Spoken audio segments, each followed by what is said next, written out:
Ready? Yeah, cool. Yay. Okay.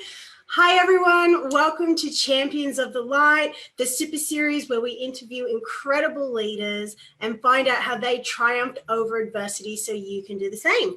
My name is Kai Ashley. I'm the spiritual guide and healer of the healers. And today we have the fabulous Phillipa Wirangi, sorry. Phillipa Wirangi. Is that right? Yeah, you got it. Yeah, that's right. Yeah, and Philippa, from my understanding, you activate leaders and you help them live life on their own terms. Is that right? Yeah, Yeah. So absolutely. welcome. Thanks for joining us. Thanks. I'm excited to be here with you. Would you tell us a little bit about your story and how you became the leader that you are today? Yeah, totally.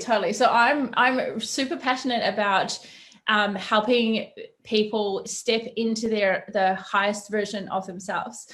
And I'm so passionate about that. Like I can talk about it forever because I know that when I was not living in the highest version of myself was when everything was going wrong in my life, where I would be like, I've only maybe in the past year or maybe a little bit less than that, like really got it, as in everything that I have like lived is what I have created and what I have been available for. And I put up a post on Facebook yesterday about this as well. And that, so a little bit of my story, I think it's part of it similar to a lot of women's story around relationships and leaving a marriage that just wasn't serving me at all.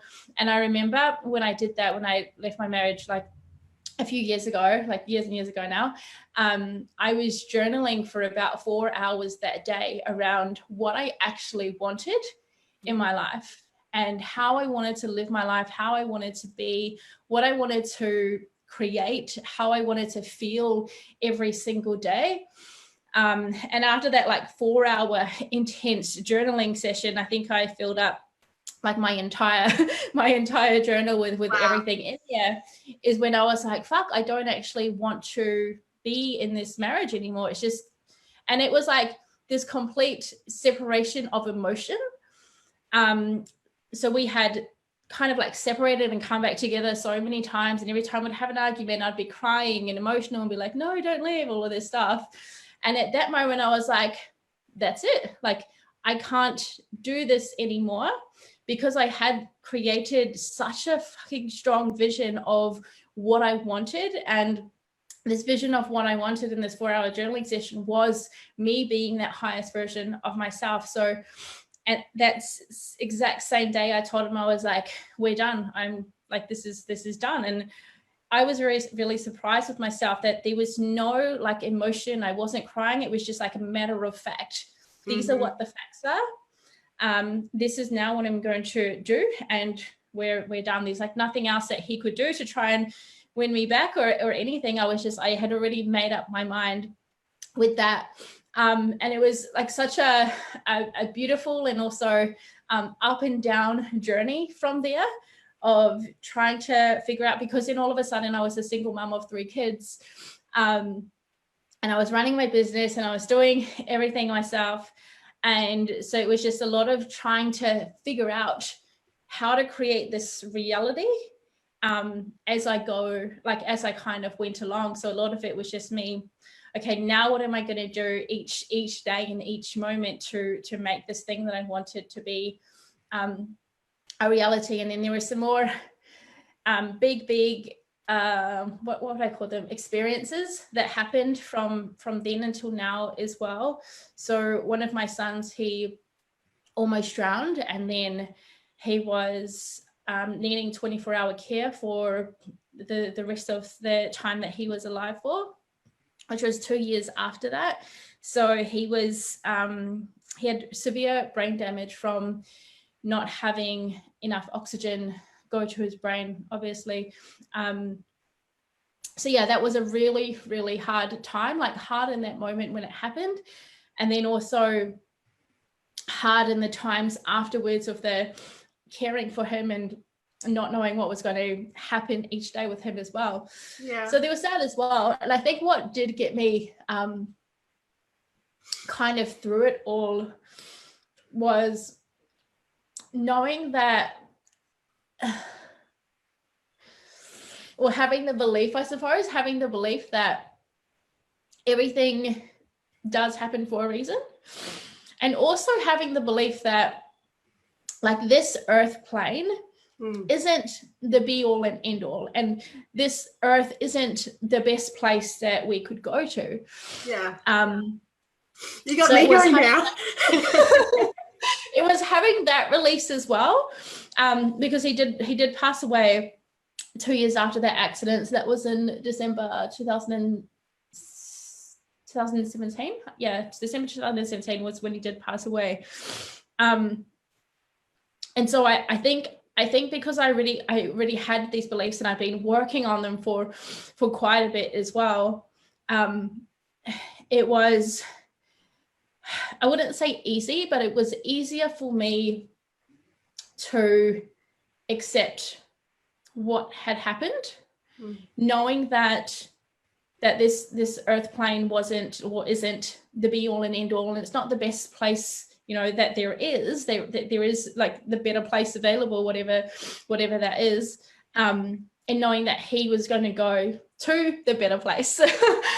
Or to the good place. I watched The Good Place on Netflix. that he was going to go to the good place. So I had that, like, I have had that reassurance within myself, like that's okay. Like, we'll keep living here on this earth for all the rest of the time that, you know, we're meant to be here, and he'll just be already there, already, you know, doing whatever he's doing, playing and having fun, and having, you know, the time of his afterlife, I suppose. Yeah. So yeah, there was a lot of that going on as well, and I think that's been a big part of my story afterwards, because I had this, and I think everyone does that, like, kind of loses someone close to them, but I had this thing like, I don't like anything that I put my mind to, anything that I decide that I'm going to create. If I want to do it, then I'm going to do it no matter what, you know, comes out of it. No matter if I, you know, fall on my face and look like a fool, if I fail, if I, you know, whatever, you know, if any bad things going to happen from it, then I just have not had so much worry about it anymore. So I don't have so much worry about, like, failing, or so much worry about getting things wrong. Like, I'm totally okay now with getting things wrong, because I know that, like, our time here on this earth is numbered. And if we don't just go after what we want and get clearer, like get actually clear on what is the life that I want to live, and what is the impact I want to make in the world, and how can I create that? Like, if you don't get clear on that, then you obviously won't know, and you're kind of running around like a headless chicken. Yeah.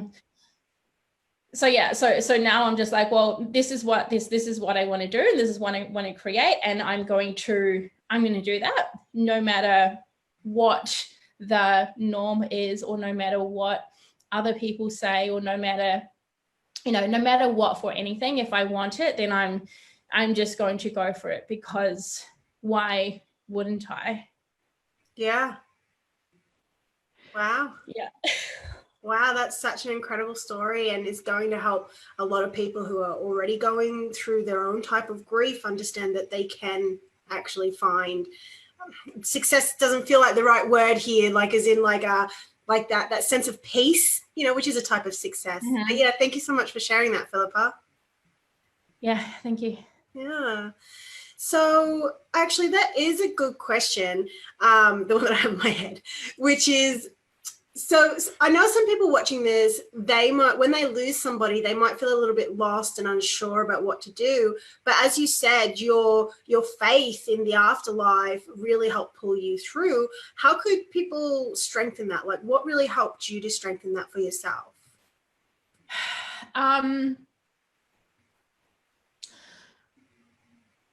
not so sure. So I grew up in church.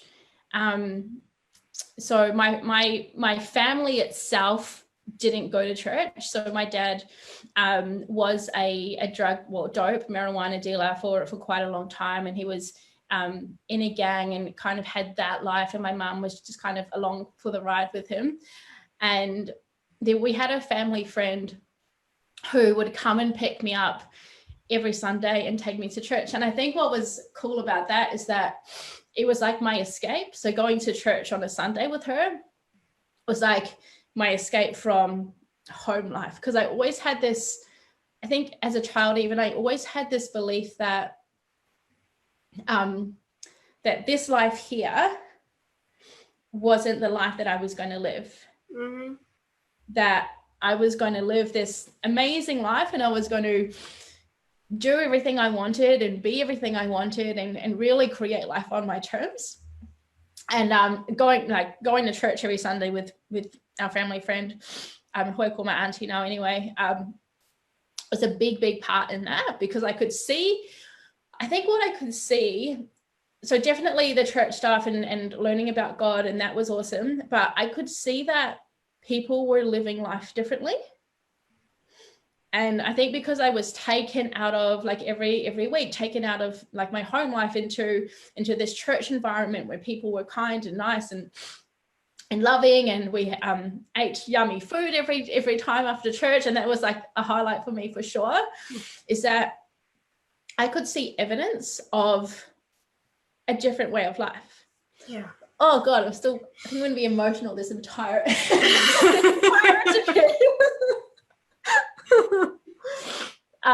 yeah, so I could see the evidence of people living a different life, and because I could see that, I was like, okay, so you can actually do something different, like you can actually be different.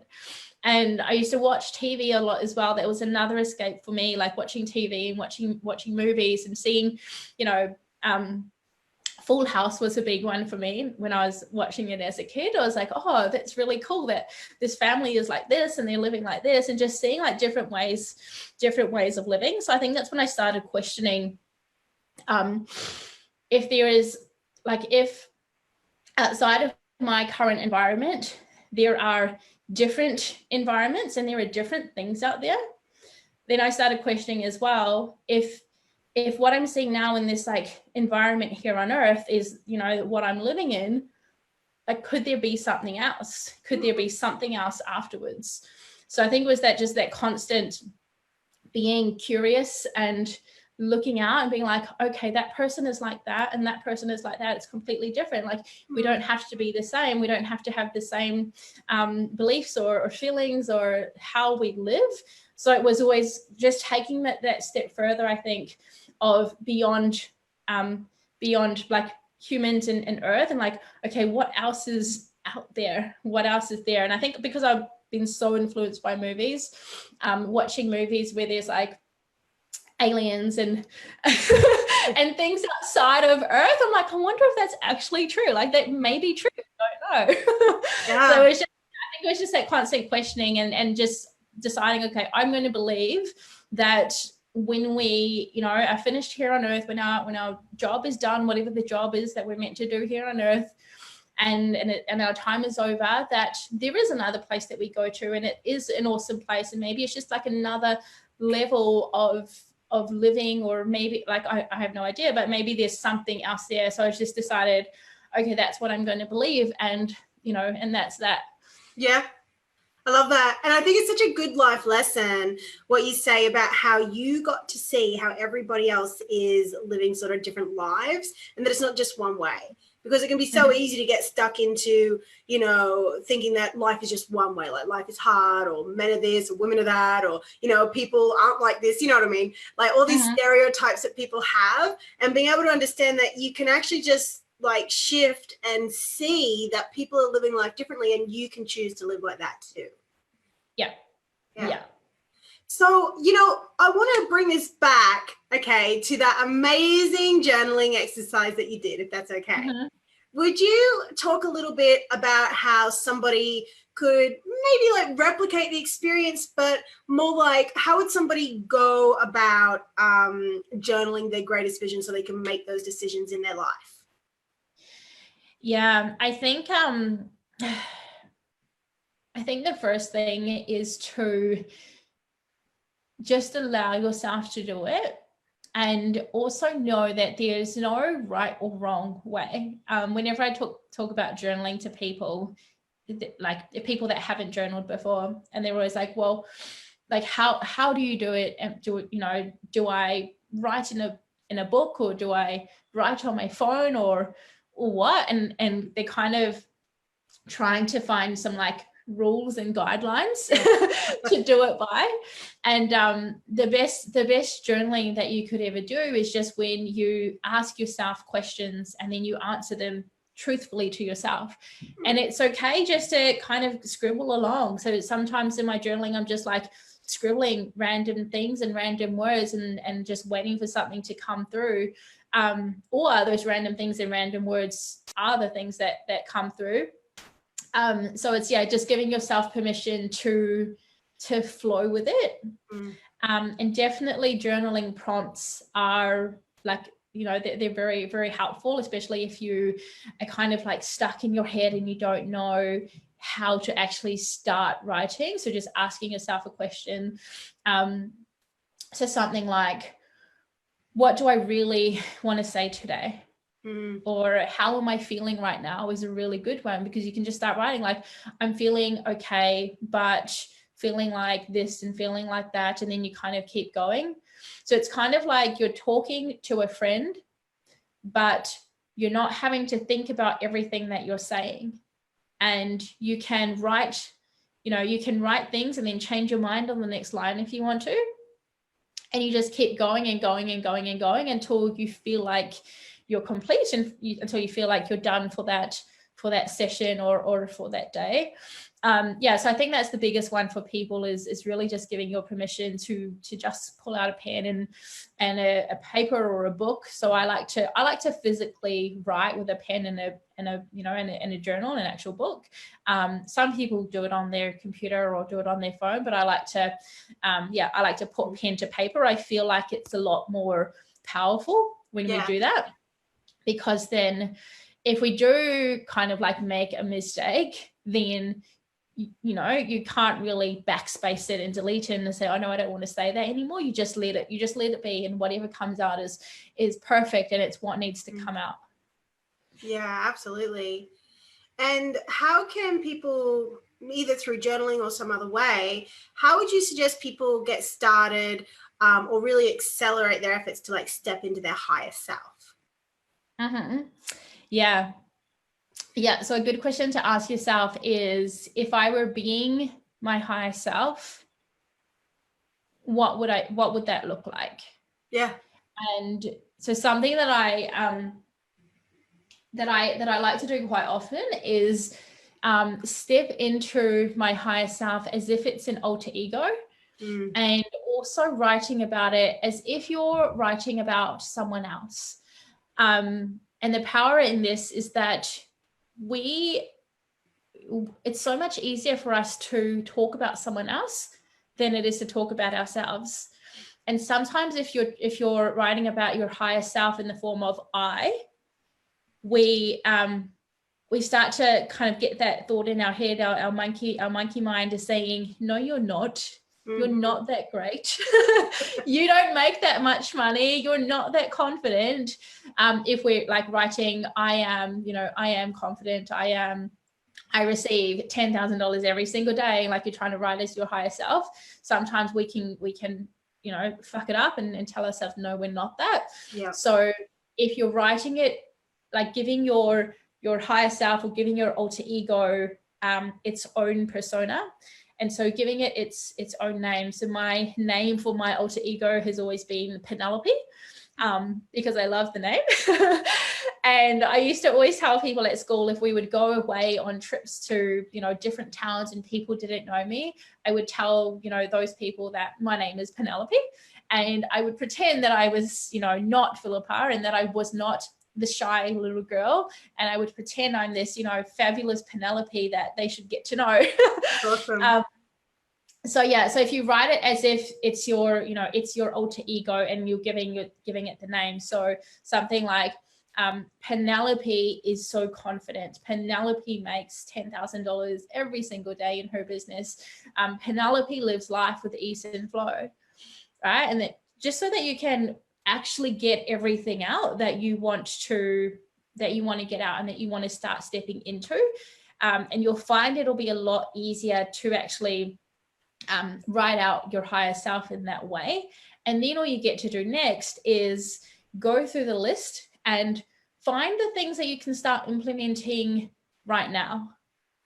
So maybe you can't, you know, maybe making $10,000 a day is not something that is, you know, is in your reality for right now, but maybe so something for me used to be around wearing makeup, and in particular wearing red lipstick, because I always felt so shy. I was like, when I'm fabulous and I'm my higher self and I can do whatever I want, I'm going to wear red lipstick. And yeah, so that for me, as in like my old Phillipis self, was such a big thing, because lipstick for me meant that I was owning that I am here, that I'm taking up space and that people can see me.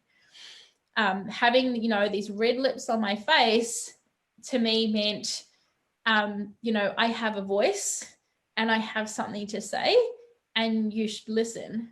And so such a huge thing. And it was like, you know, it's lipstick. It's something you can just go out and buy from the shop for $5 or $20 or whatever. So that was something that I had on my list of what Penelope does. So that was the very first thing that I did, is I went and bought the red lipstick, and I wore it at home and looked at myself in the mirror and I was like, this is so fucking weird. Like, who is this person? Kind of like Superman, when he takes off his glasses, all of a sudden he's like a different person and no one recognizes him.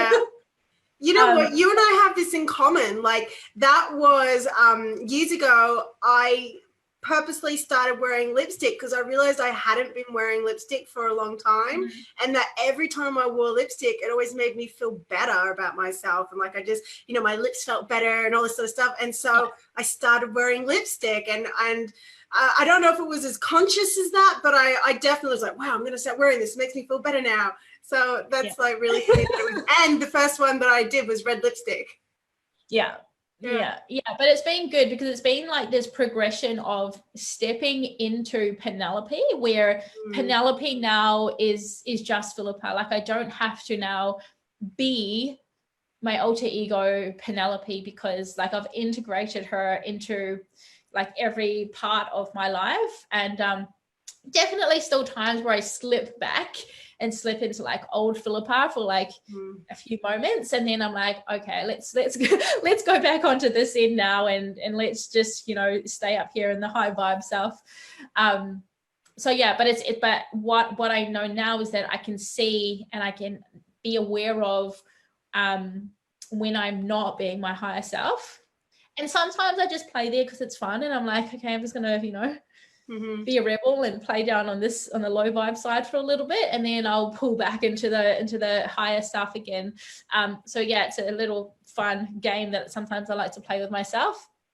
But yeah, going through that alter ego exercise of picking a name. It can be, you know, any name, because it's just going to be for you, and writing out, if you were writing about that person, so if you were writing about your alter ego, what would you be saying about her? How would you be describing her?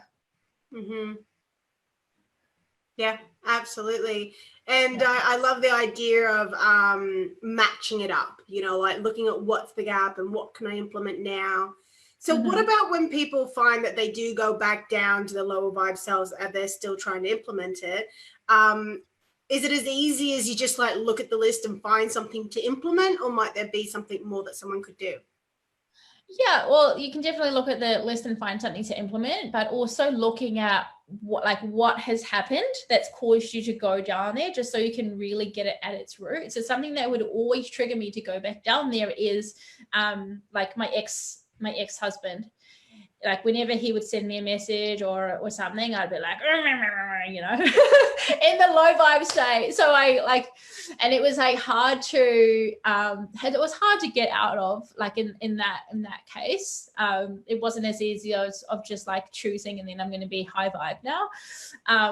But I think I just gave myself permission when that did happen to be where I was at and to feel where I was at, and to notice like what about this situation has caused me to, you know, come down here into the low vibe, into this low vibe experience, and then putting things in place for next time to protect myself to not go down there again. So these are things like boundaries with other people. Like if it's other people that are tricking you about things and causing you to go back down, like it's okay to put those boundaries in place while you're doing this work. So it might be like physical boundaries, there might be energetic boundaries, like doing some energy work to, like, you know, cut some I should do that, like cut some cords and cut some ties off with people energetically. So yeah, I think don't beat yourself up about it if you do go down there. Just know that, okay, I'm here. How long am I going to choose to play down here for? Is it going to be an hour? Is it going to be a day? Am I going to be down here all week? And just like making it a conscious decision rather than unconscious, and always just telling yourself, I can always just choose when I go back to the high vibe. And then choosing it when you're ready to choose it, when you're ready to stop, you know, throwing your toys out the cot and stop your tantrum. And you're like, okay, I'm going to be a good girl now. And then you go back. Yeah, I've had that so many times where I'm having like a pity party and I'm feeling sorry for myself and, you know, not doing the inner work. And then it's just like one day I'm like, I'm just sick of arguing with this all, like, let's just do the work. And then, you know, and then immediately it just starts feeling so much better. But it's so weird, like how we really do need that time to honor those parts of us, I guess. Yeah, and I think that the less we judge them, and we actually like allow it to happen at least for a bit, and then we just pick ourselves back up, I think the easier it is to get through it. Yeah, like even last night I went into a little bit of low vibe, so I was like crashing around in the kitchen, and my partner is like, he asked me if I'm getting hungry, and I was like, no, I'm getting annoyed. And I pulled off back to the room and back to the kitchen, and like just being annoyed by myself. Yeah, so he knows now, like when I'm in that state, just don't even talk to me, because I'm probably gonna just be more annoyed. Just let me be in my, you know, in my annoyed state, and I'll be better soon. Yeah, my husband's the same. I mean, like I'm usually in a pretty good mood, but if I'm not, like I'll like be very short in my sentences, or I'll snap at something, and he knows to just back away. Yeah, it's totally normal to have moods and to go up and down. So can you tell me more about stepping into like leadership role and really like stepping into leadership in the community and in your business? How would you suggest people really find that strength within them? Yeah, I think it's about really just wanting to be the leader of your own life. And that's where it all starts. Like before you can be a leader for others, you get to be the leader of your own life first. So a lot of the work that I do with people is around that, is being the leader of their own life. And then also helping them afterwards with helping others, you know, if they want to, you know, help lead others as well.